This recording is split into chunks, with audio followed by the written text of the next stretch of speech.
網の種間に命の花が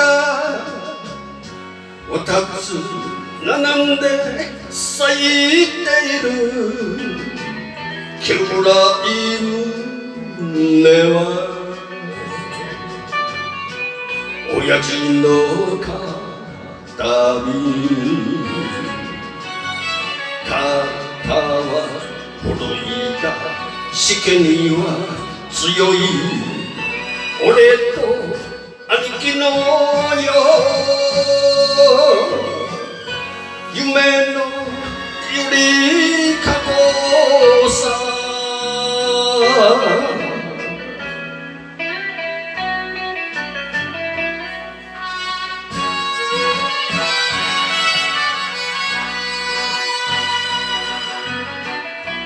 おかんにあげて酒飲むときは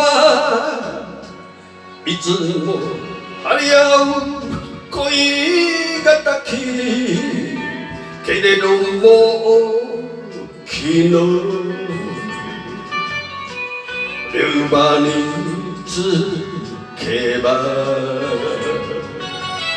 やけに気の合う旧来かもめ力合わせてよ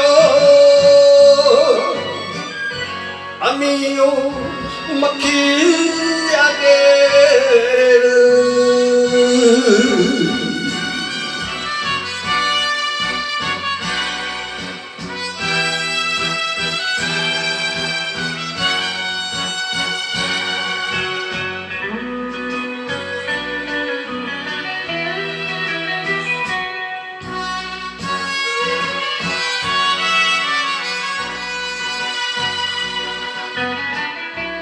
たった一人のおぶくろさんに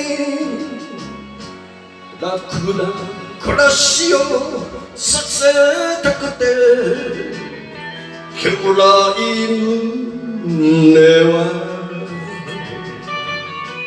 真冬の海へ雪のすられをくぐって進む熱いこの地はよ